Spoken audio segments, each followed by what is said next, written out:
and returning to the truth in the media, the trust in the media and the truth.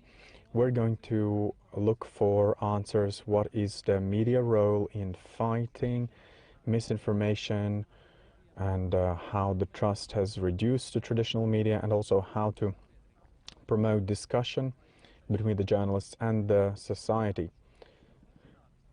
We also talked about it already previously, how to strengthen the media role, especially now in the infodemic environment. And this question I will ask to Executive Director of Lithuania Journalism Center, Džina Donauskaite. And she also works The Zoom is on in your hands now. Are you ready? Also, grown-ups and adults. Thank you. Hello, everyone. I welcome all the guests, all the participants, all the panelists. I've been already introduced. I'm a journalist, educator, and journalism researcher from Lithuania. I say hello to you from Vilnius today. And we will be discussing the topic of trust in media and the truth. And let me introduce all the participants, all the panelists who joined us today. All of them are media experts with slightly different professional experience from representing Finland, Lithuania, Latvia, and Estonia. And I'm really interested, as I'm sure all of you, to hear those different perspectives from professional point of view, as well as from different countries. So welcome today, Sirkku Kotilainen from University of Tampere, Hele Tikma, Managing Director of Estonian Association of Journalists, Indrė Makaraitytė, Head of Investigative Journalism Department of Lithuanian Public Broadcaster, and Philips Lastovskis, Editor-in-Chief of Delfi Plus, the paid version of Delfi in Latvia. And I have a message for the audience too. I was told that if you have some reflections, some questions, and want to raise those, please do that in comment sections on the platform that on which you are observing this discussion, and I'll be forwarded those questions to my chat, and we have a time allocated in the end of the discussion to answer those questions. So let me move straight to the first question. About our topic is trust, truth, and I was looking at different pools about trust in traditional media, about trust in social media, and I see that depending on methodology, of course, those results are differing and trust is fluctuating, but in general that we see that people across Europe are reluctant to say that they actually trust media. European result from 2019 says that EU average is 19% of audience across Europe trust the traditional media, and in Baltic countries we of course are preoccupied with trust issues, but our results are better than European average, and Finland is the winner in Europe. Finnish result is something to be envious about, I would say. This pandemic showed various tendencies in Estonia and Finland. Headlines show that the trust has increased, while in Latvia and in Lithuania it's slightly different, and in Lithuania the trust is even negative this year. Like it was, which means that the trust is lesser than the distrust. So what do you think are the reasons of why media is more trusted or less trusted in your countries? Could I ask maybe Indrė from LRT to reflect on that? Hello, everybody. And yes, this is something what is very, very dramatic now in Lithuania. And later, maybe I will share with you, if we have some time, with some very scary videos, how journalists from the traditional media were attacked during some protests here in Lithuania this year, not a few months ago. And actually we have that tendency, I think, not only in Lithuania, in Latvia, and in Estonia, but in the whole Western world, that there are groups of people who really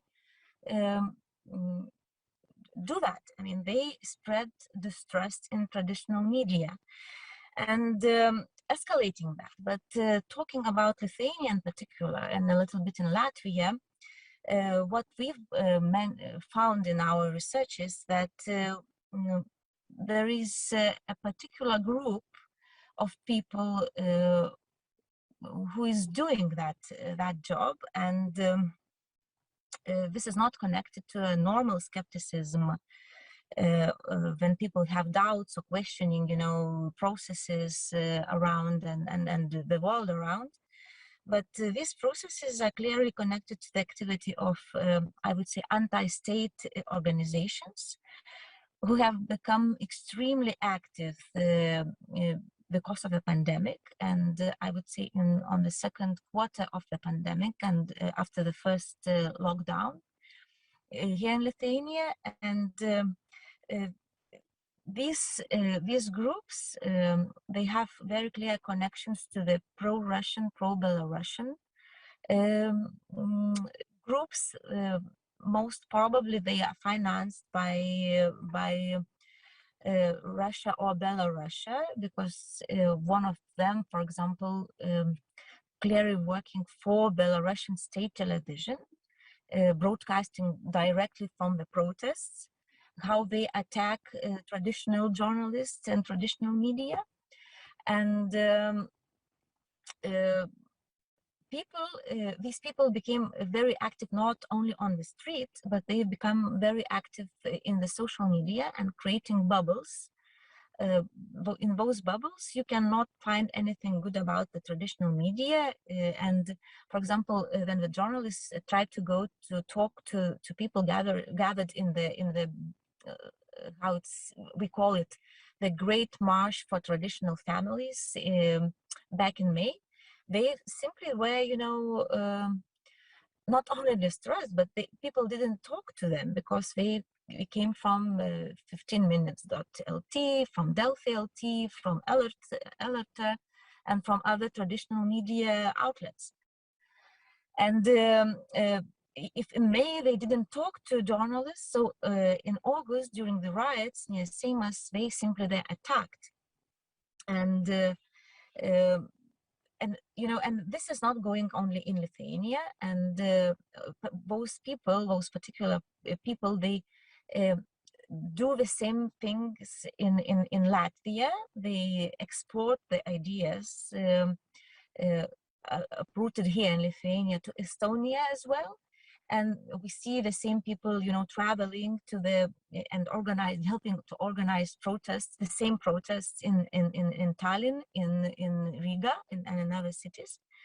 So now I cannot say, that this is kind of, a web, and the hands are in Russia and Belarus, but these groups and these people particularly connected to those pro-Russian and pro-Belarusian groups. So, and yes, and if you talk about Lithuania, so we also have a clash between commercial media and national broadcaster, and sometimes, these discussions and quarrels, they cross the red lines, and sometimes really people can think that,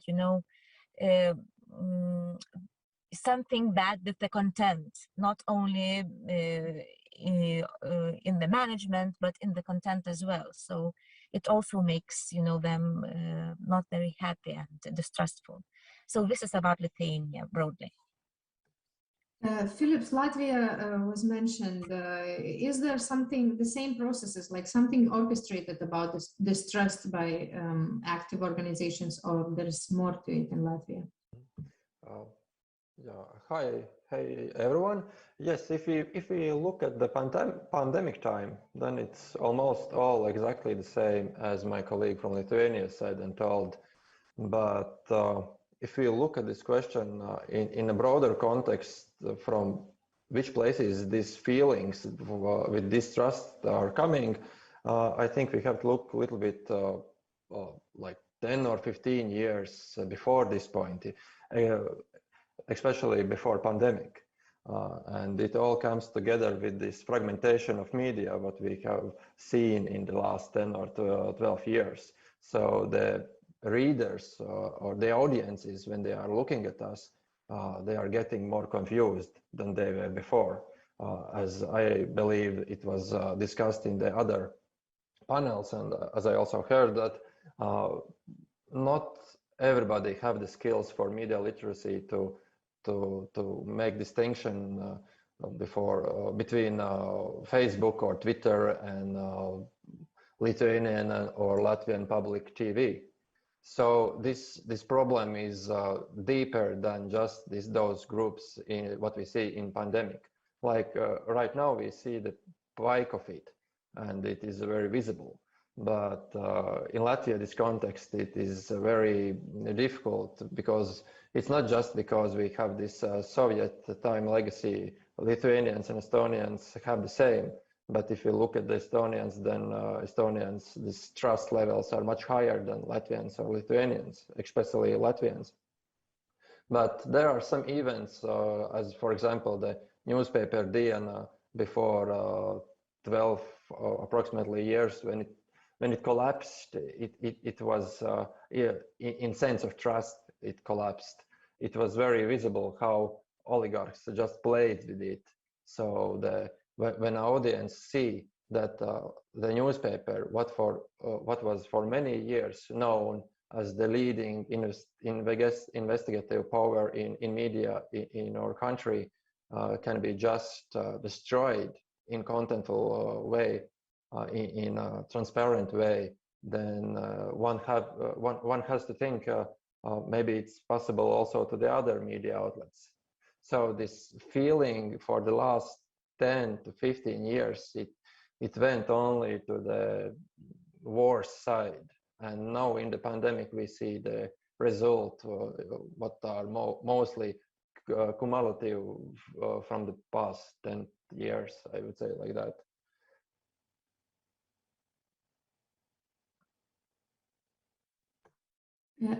Hele, how is it in Estonia in this respect? Well, hello everyone. Can you hear me? All right. For Estonia, it is in that sense slightly different.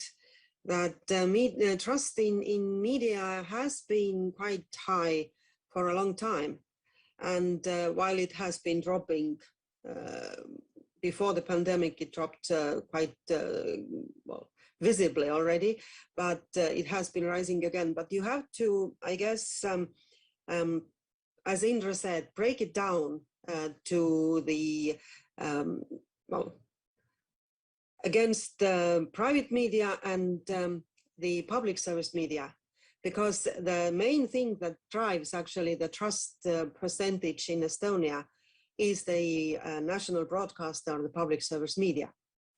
So, and the private media is lagging much more behind and doesn't have that kind of trust as our public broadcaster ERR has.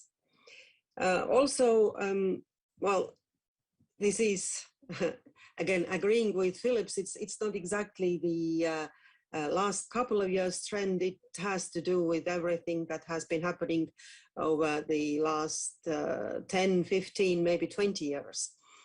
I have the feeling when I was doing my research in university and looked at the data from the 3 Baltic states, it seemed that their main problem often came with the trust from what kind of a scandal private or public media organization has had over the years.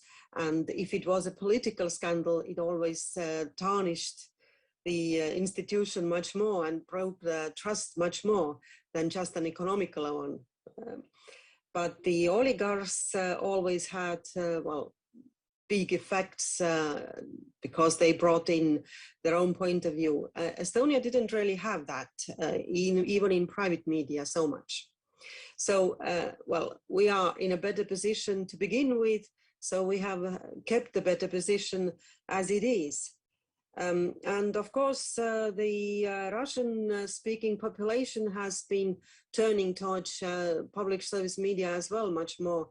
Well, especially before the pandemic, the rise was bigger. But 2 last years have been slightly problematic because we have had some political powers, one specific party that used to be in a government even, that, well, took into their hearts to break down the popularity and the trust in what they call the mainstream media, and well, say that only they are the holders of the truth. Of course, the truth is a thing that everybody has a different view on. It's not a fact. It's an emotion very often. So I think that the main thing right now in the whole media world is not so much of a social media against traditional media problem than what is called mainstream media, which often is traditional media, old outlets, and the so-called alternative media, media-like or journalism-like outlets that breaks down the trust as such.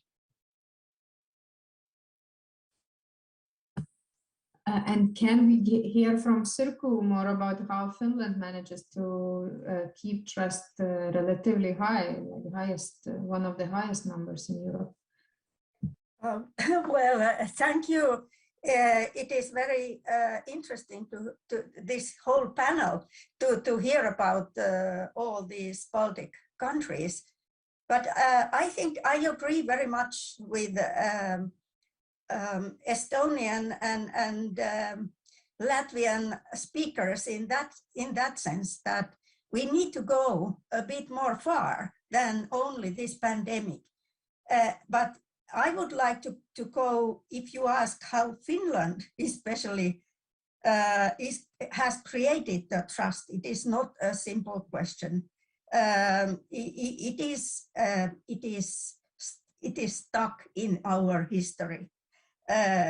We started these critical literacy projects already in 17th, 1800 in villages, in rural villages. So that stage we now have in Europe, like on the top of critical media literacy polls, whatever, it is not only based on policies, current policies, but it's based on histories, the reading, and if we come further, it has meant in 19th century reading newspapers, reading media, and our media literacy officially has started 60 years ago, 60 years ago, 1958.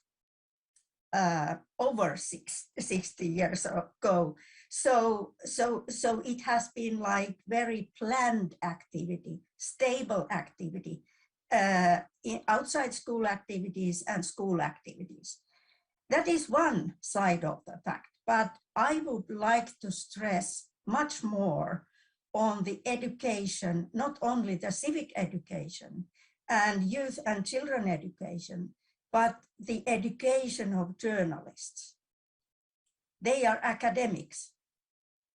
Nowadays, they can get a degree, go to media through short courses as well, at least 1 year or 2 years in civic institution, but then they are not even calling them journalists. They are calling them speakers or something like that, media experts perhaps. But if you have the title of journalist, it comes through faculties at the university or University of Applied Sciences. And that is one key. And if we think about now these polls, bubbles and everything linked to disinformation and misinformation, they belong to the programs. They have been belonging to the programs since the start of the programs. And then there is one fact as well, which was raised up by the Estonian Hele. Finland neither has experienced any oligarchs from Russia in media.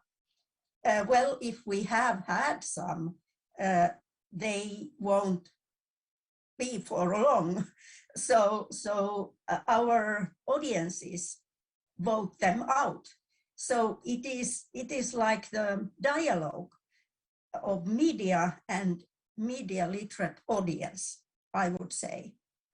And then to this dialogue is only that media is presenting something and audiences trust.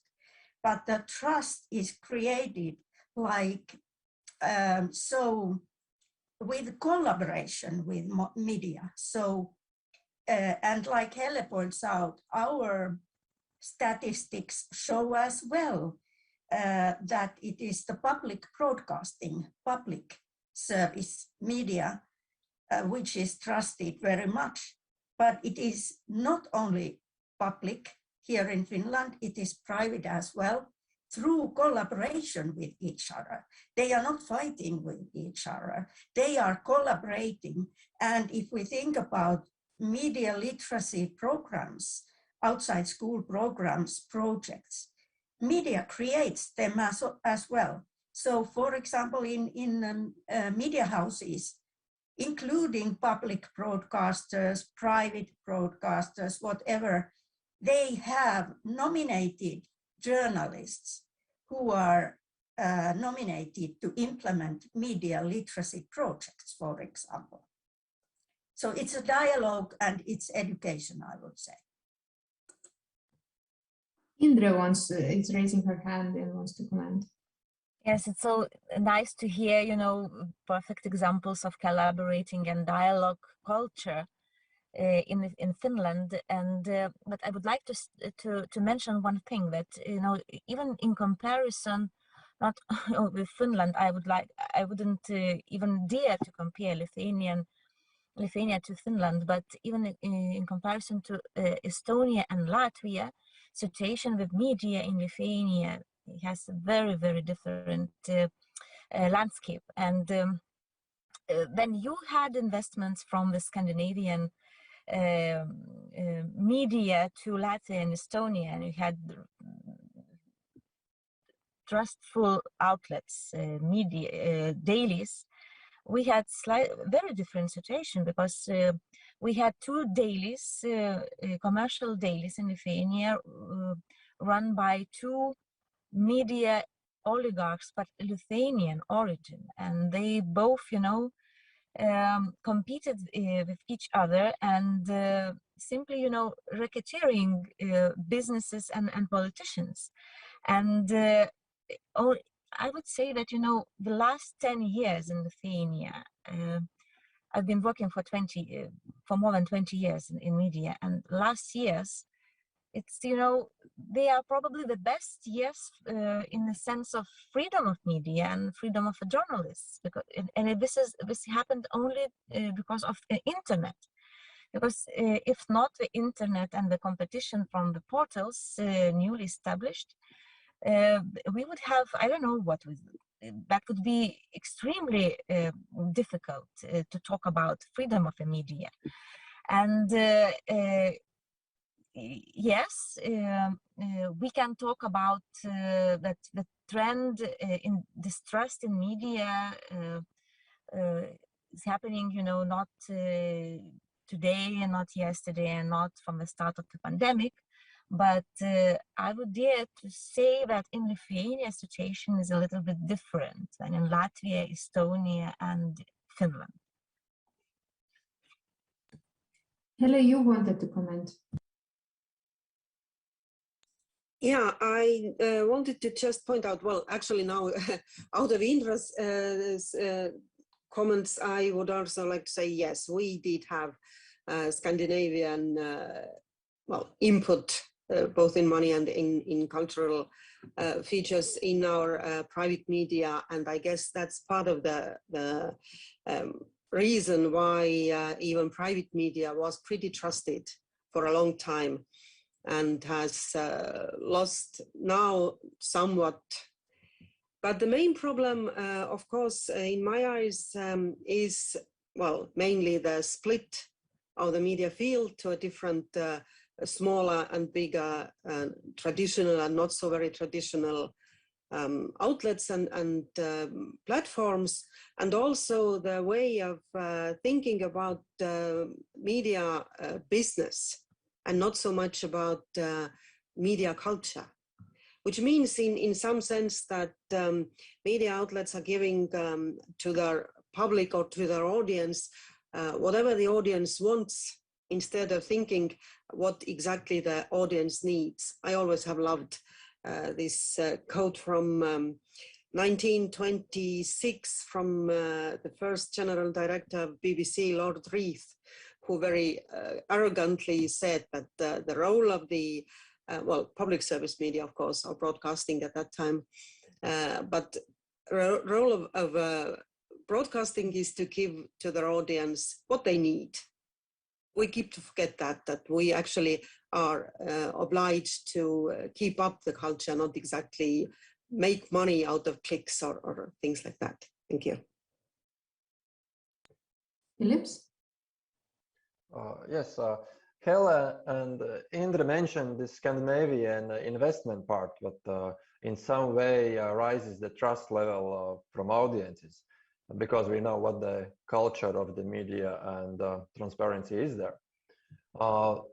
It's in some kind funny, because in Latvia we talk the same about Delphi and also TVNet, the second biggest portal, but in the sense that the owners are Estonians. So the local politicians or companies, they do not have any options to influence or impact that content or any other acting of the company.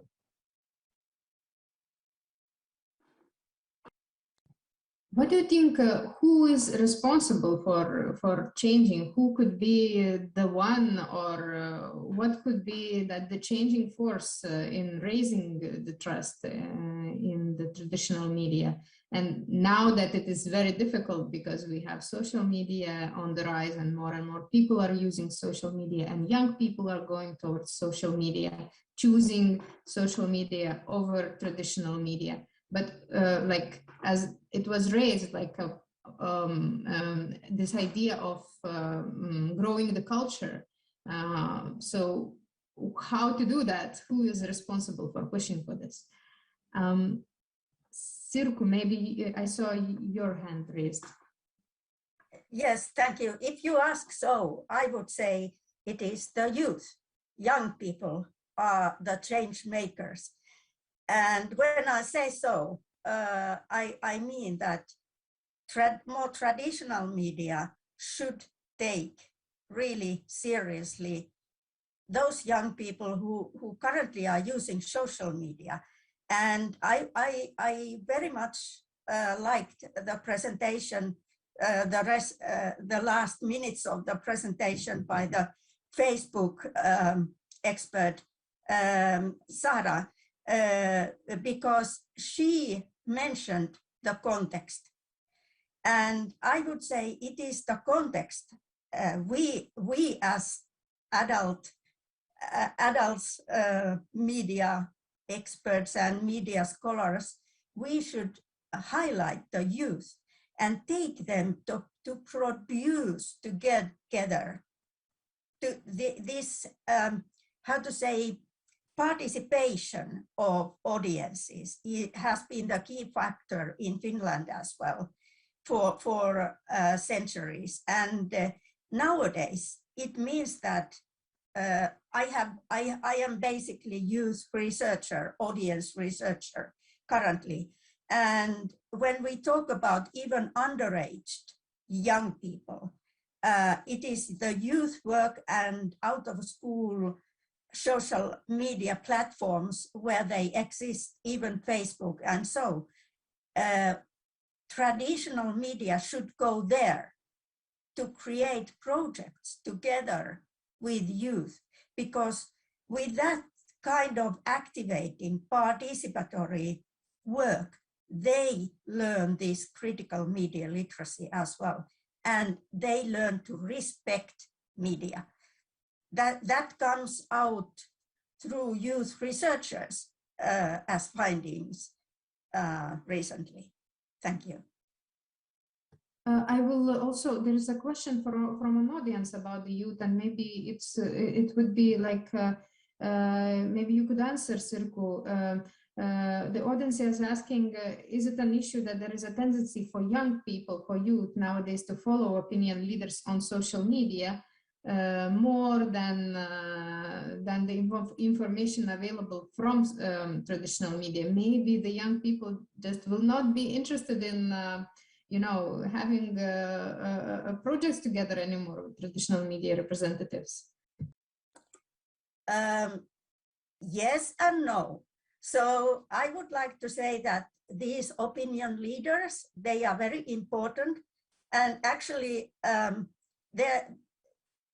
they are young people as well as opinion leaders, mostly in social media platforms. So with young people, I mean as well those opinion leaders whom other youngsters get to follow. So all of them should be taken seriously, and it depends on the project. I agree that youngsters may not be interested in very traditional ways of projects, but more they would be interested in, for example, hackathons, in which they can design themselves something related to media, contents or topics or even ways to produce. Hele, I saw your hand too. Yeah, I'm always thought that whoever came up with the term social media must have very good laughs on us all, because, well, actually we are talking about a technical platform and not a media at all, if we speak about media as a synonymous to journalism, which very often is used and which I really don't like, because it's kind of diminishes all the hard work that goes to journalism. That's one thing. And second, about the youth side, I've taught some 10 to 12th graders in high school and in secondary school, and I also have taught well, students in university in journalism courses and in just media interested journalists. And I have to say that I think that young people know very well exactly where they are and what platforms they are using, and they know perfectly well if it's trustworthy or not. They are not stupid or not gullible, and they use what is interesting, which means that the traditional media, what we usually talk about, I think in that case is print media and broadcasting, should just get over the fear of the platforms and the blindness of the platforms, and thinking that web media is something so very different that the content on web doesn't actually matter so much. It's quite present still, especially with the middle-aged and older journalists themselves, and not to mention of the owners and the editors-in-chief often. And they would just have to find the need to put good content into a different package on a different technical platform. And I'm quite sure that that would help a lot. I don't mean that it will be the only and the best solution. It's just part of the solution. So Indra, who should be the change maker? For example, in Lithuania, we have all these alternative anti-systemic media, which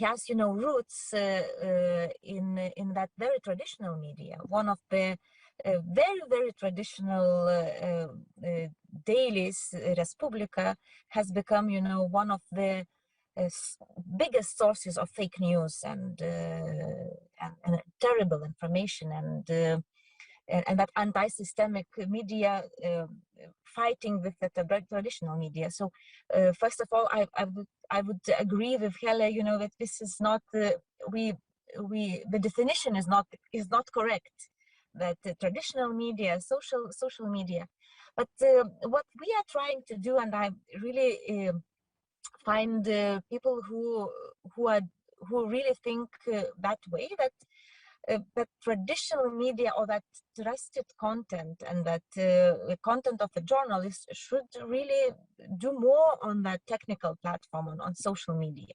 Really, I think this is the idea of the form. How do you you have to go to your readers, and you have to go to your viewers, and you have to you know, to work on that.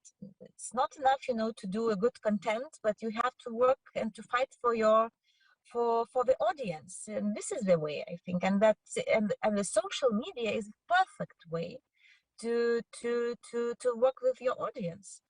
It's like, you know, yes, it's a bit about the bubbles, but nobody, you know, at some point, for example, on my Facebook profile, and I have everybody. Sometimes it's not enough 5,000, but I have radicals, and I don't block them. They are nasty and terrible, but I don't block them.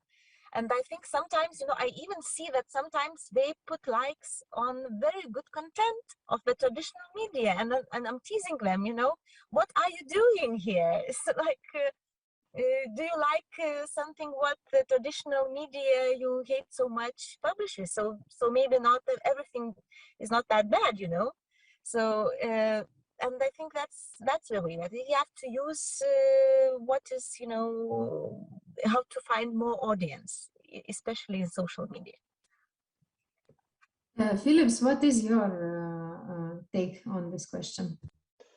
I heard very well about the social media and the language definition point, that how we are naming it in social media. And before 1 year, I think I was pointing out this argument about naming social media, that I am using instead social network in the sake of not confuse it with the traditional media or journalism at all.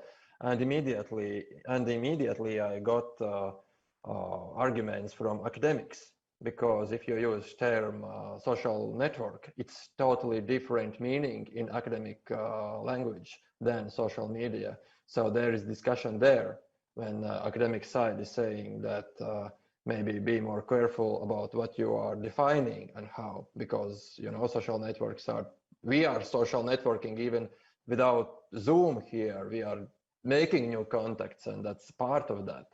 So there is trickstery relationship between academics and journalists in those definitions.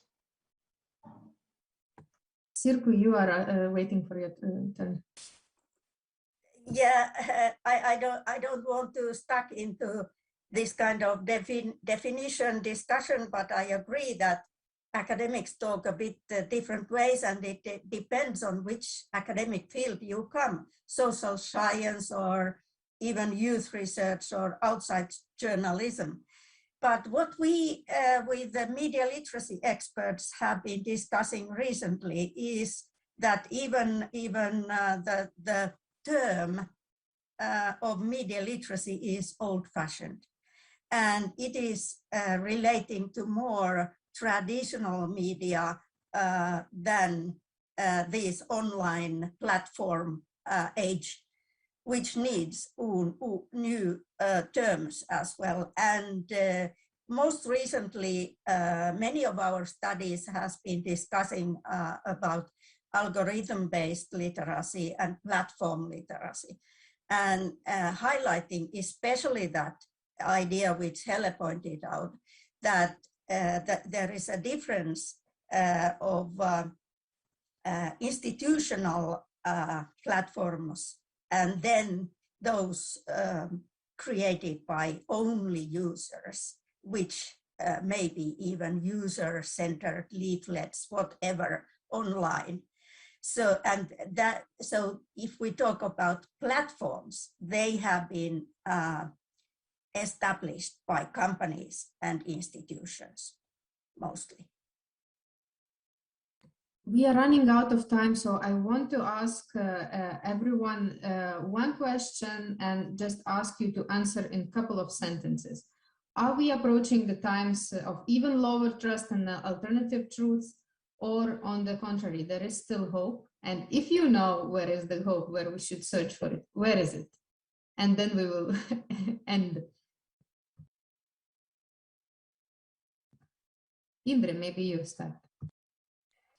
Yes, I think that there is a hope because I think that the distrust, especially, particularly in Lithuania, it's really escalated by anti-state groups. And if we work with them and if we work with the society more, so I think that we have a better future, because the trust in the traditional, in particular outlets, for example, into the national broadcaster, it's growing, and we have more and more supporters. So yes, and we would have less distrust in the Baltic states, if not, I mean, all these, you know, Russian and Belarusian things. Thank you. Philips, what do you think? I think there is hope. And in my opinion, I see there are two essential elements. The first one is that media needs to keep its track on doing qualitative journalism. And by qualitative, I think ethical and responsible.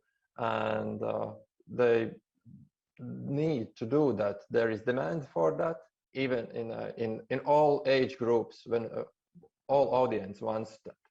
And also, it's just necessary for democracy, and that's why we need to do that. But to be able to do that, there's a second point. In Latvia, for many years, we saw discussions and ways of support for public media. And this discussion always was mainly about public media and not about commercial media outlets. If we want to stabilize the media landscape here, we need, in Latvia's case, we need to take stronger steps in direction to support commercial media. And if the Poland is not the case, what shows us what's going to happen in some scenarios. If you are not doing that, then I don't know what shows that. Thank you, Helle. Well, I'm kind of cynical person, so I would say that the worst thing is that just like with governments, every nation is worth its own media. So, well, but hope is always there. If there is no hope, what's the point of doing it all?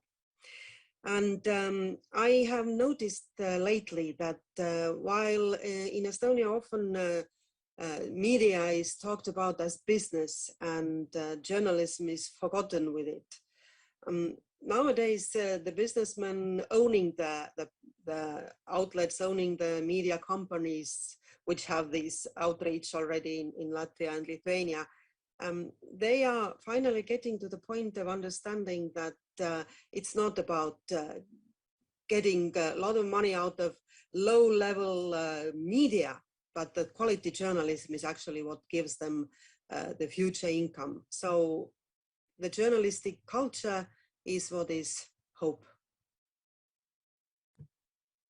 Sirkku, do you see hope for Baltics? Yeah. I agree that there always is hope. But if I need to put it into only two sentences or words, I should say my words is dialogue and education. And with the education, I mean, I continue with what Helle talked about, this journalistic culture, how to provide it if you are not educated. So I mean that you need to tackle first to go to the make dialogue acts like all of us here want to do. Go to those contexts where our audiences are to those platforms with traditional, more serious media as well.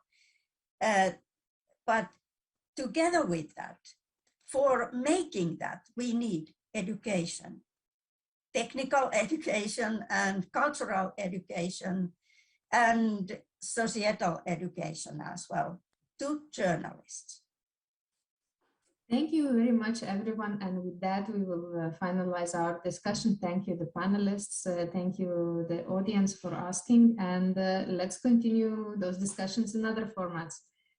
Have a nice evening, everyone.